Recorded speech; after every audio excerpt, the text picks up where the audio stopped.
Hi guys, Dave here. This job we were doing a black walnut floor. And this is a pre-sand walkthrough. And you can see the severe wear that this floor has taken over the years.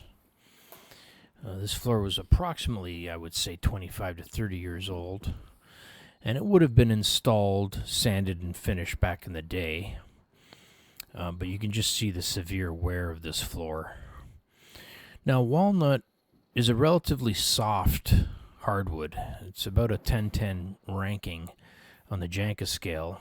And you compare that to a red oak, which is around 1290, and a maple, which is about 1450. It's one of the softer hardwoods, but it is a nice sandable. It's a very sandable hardwood. Didn't give us much difficulty at all. When I assess a floor, I usually always want to start my rough sanding at the highest possible grit. So even if it requires me to make more passes to clean that initial finish off, I don't mind doing that. If I go on a very low grit, like a 24 grit, then your scratches are very deep. And, even with 36, it's quite a bit. So if I was to 24 grit, then I'm going to have to 40 grit it. And you got to cover the entire floor.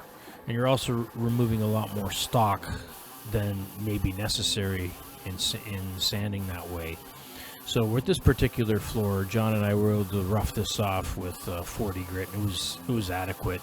We cleaned all that old gray water damage and gray footwear damage. And it was, it was pristine. It was back to, just original walnut wood. So I didn't manage to videotape any of the edgering of this floor. But I know that John was able to edger the entire thing with 60 grit paper. And that, too, is another factor that we always look at. I always try to edger with the highest possible grit to clean the finish off the floor. Every time you drop the grit to 24 or 36, you then have to re-edger everything again at the higher grit. If we're able to edger it and the finish comes off with 60 grit, I will always opt to go with the higher grit. It just makes it easier for us later. And it's minimizing the stock removal, which is what we want to minimize. We want to minimize how much wood we actually take off the floor. We're not there to sculpt down and hog as much wood as we can off a floor. We're looking to take that surface finish off, get rid of the gouges, the scratches. You're trying to minimize that removal, stock removal.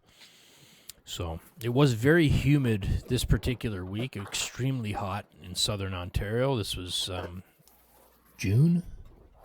So it was quite humid and hot. And you'll see here what I'm doing now.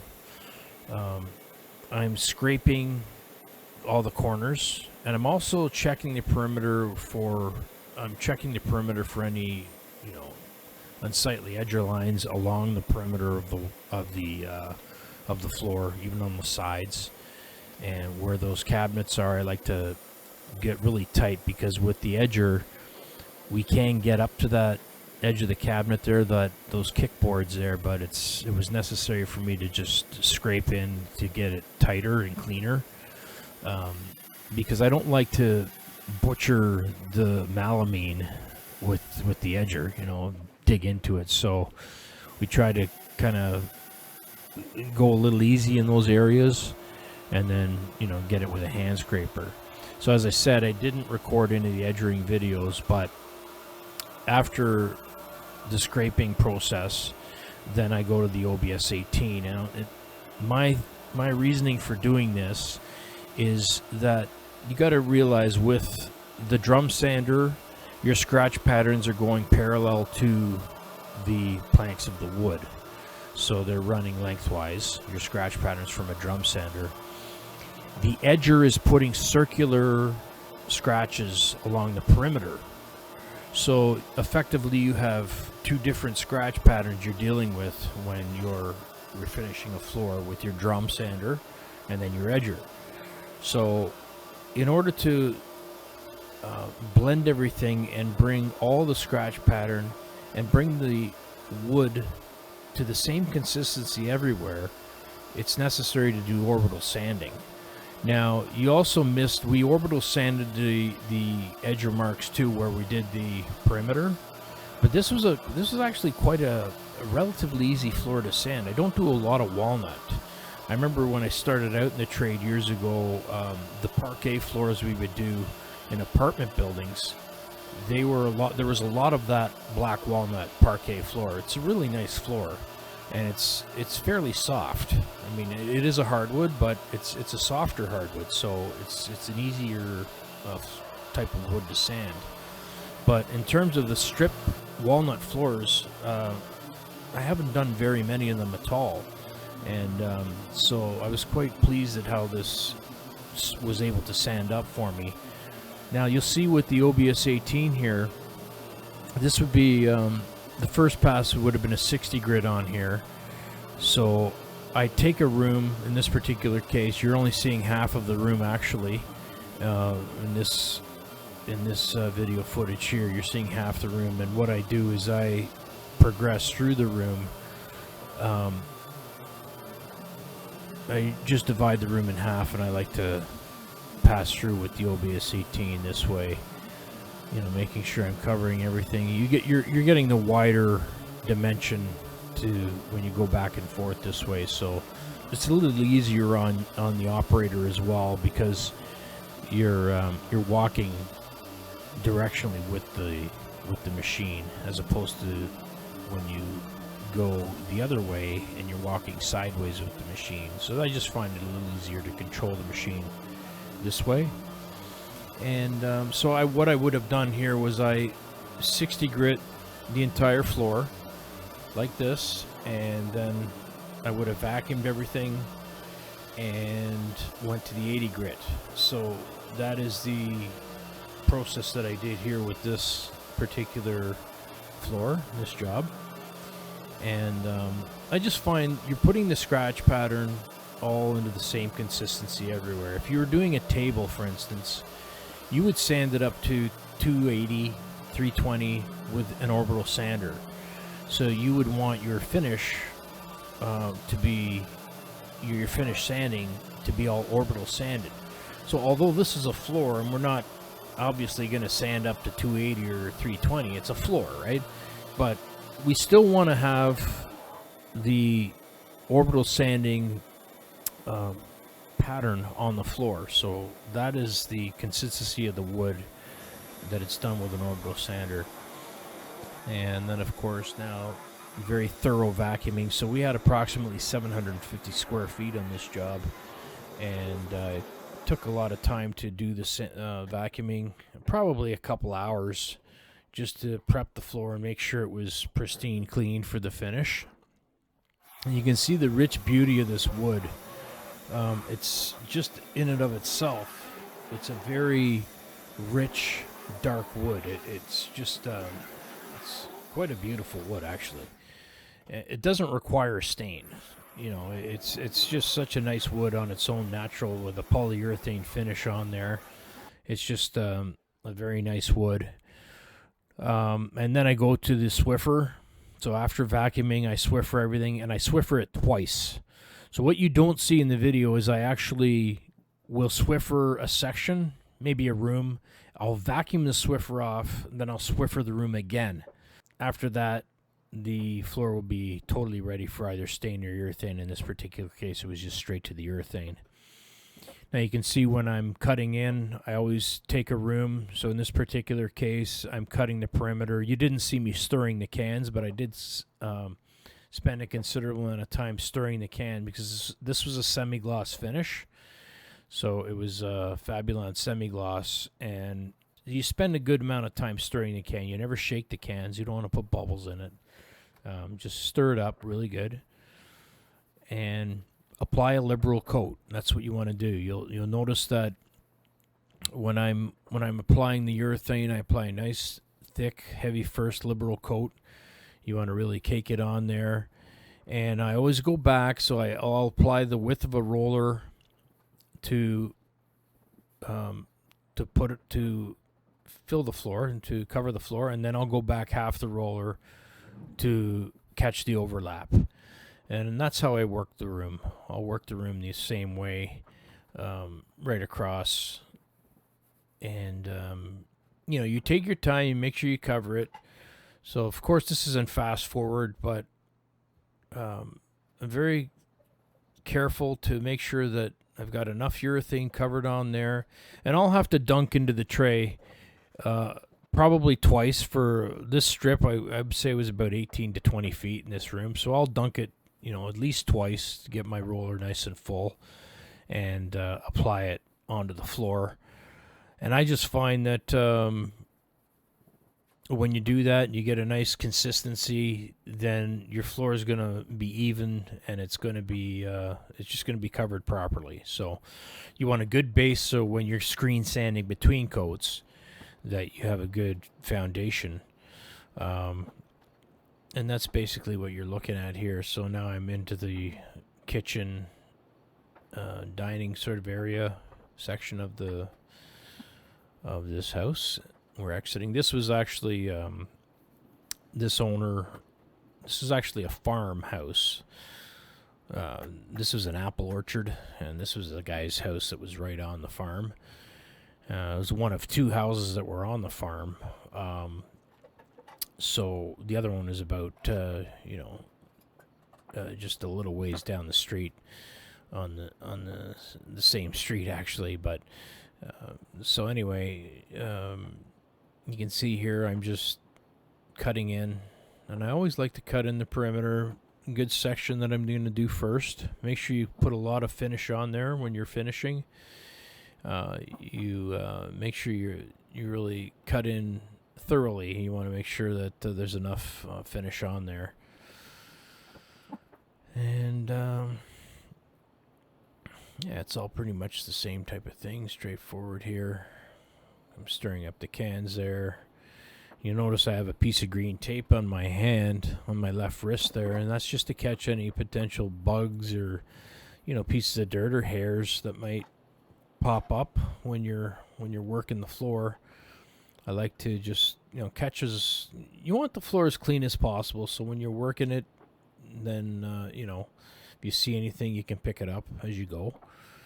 And, it's always a bit of a challenge when you have these islands in the middle of the room, because you have to work around them, So I so much enjoy them not being there, but when they're there, you just gotta, deal with it and go around them. So in this particular case, I know that I'm going to be exiting off the wall side where the windows are. So I just cut this whole section in, roller it, and then down where you see me standing there now, I'm just going to do all that little section.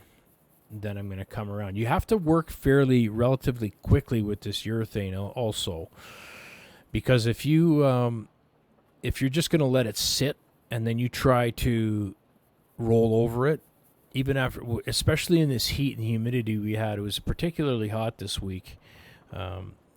So if you're to let it sit, like if I was to go out, have a drink and go for a water break or something and come back and then pass over the floor with the roller, I'm going to create bumps.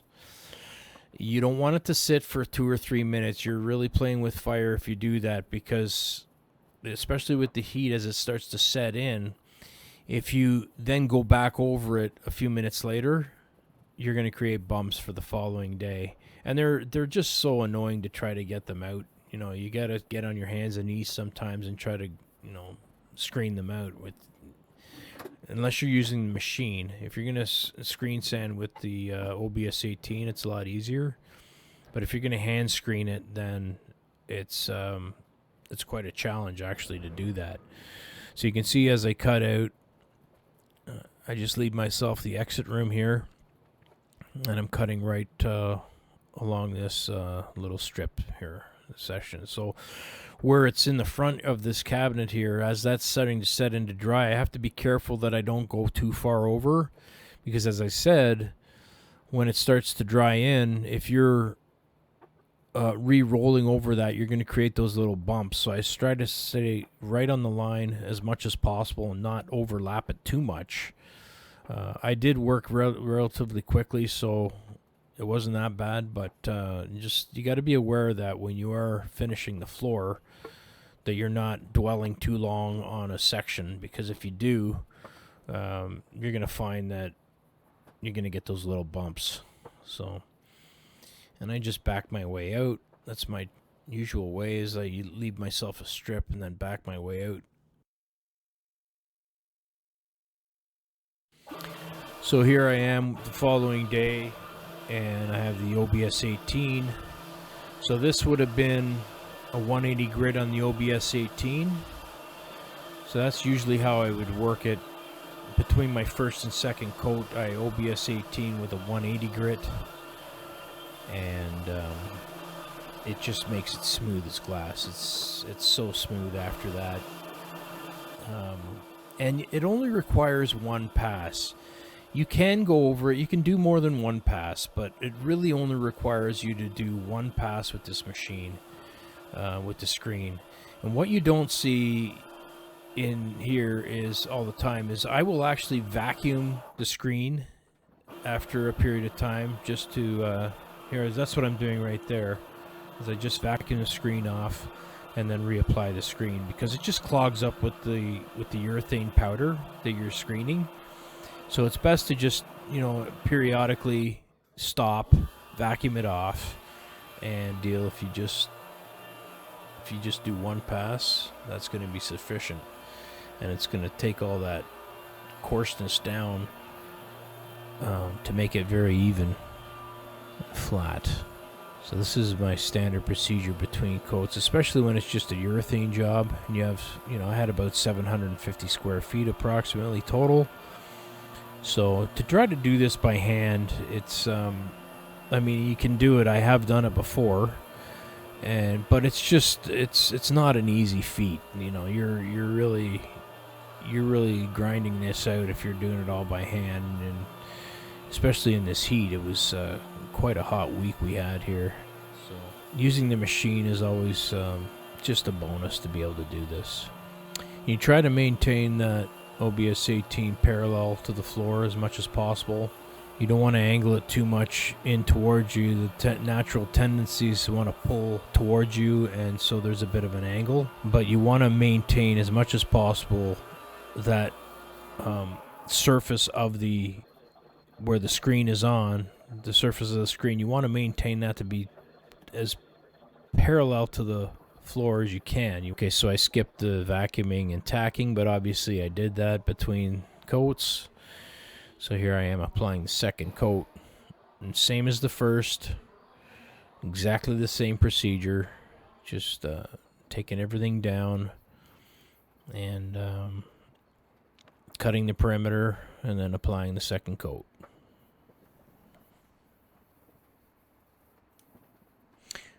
Well, I've noticed that less than 3% of my viewers are actually subscribed to my channel.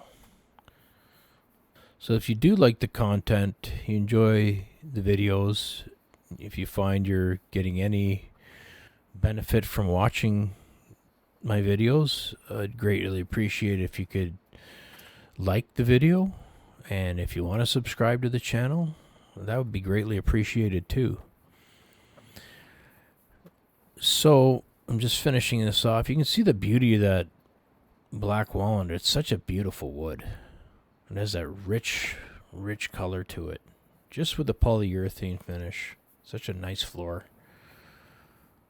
Very easy. I really enjoyed working this job. It was, although it was hot, it was definitely a hot week. It was a nice floor to do. I wish I had one of these every week. That would be my, it was just the right size of square footage. Not too big, not too small. Just the right amount. And right amount for a week. You've got a couple days of sanding and then your 3 days of finishing. And, it's a perfect week for you. So, they're not always like this, but I do enjoy these weeks. And this is particularly close to where I live, so, I wasn't driving very far because it's only about 2 miles from where I live. So that was very convenient for me. it's that was a nice aspect as well. So I like the close jobs. Anything that's over 20 miles or so, I don't want to drive there anymore. But we still do, you know. This is a reasonably good job. I like this job.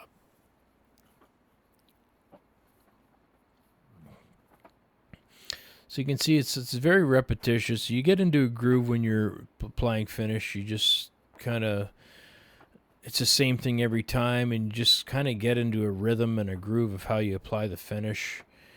And, you know, if you stick to the same, being very consistent in how you do things, then you find that the end result is much better for you, and the customer's a lot happier.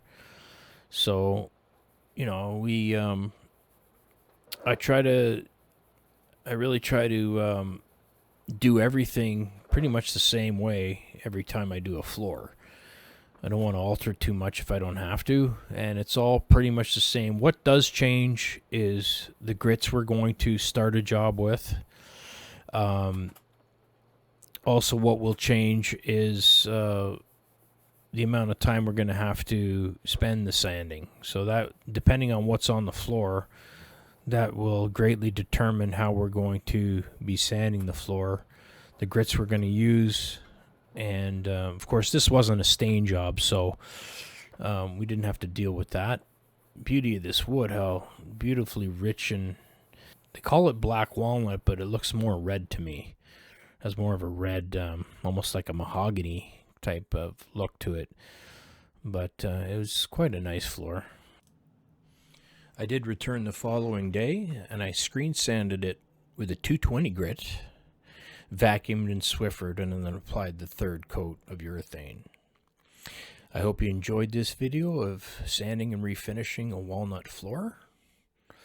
If you did enjoy it, please hit like, subscribe to the channel, and until next time, happy sanding or finishing. Dave out.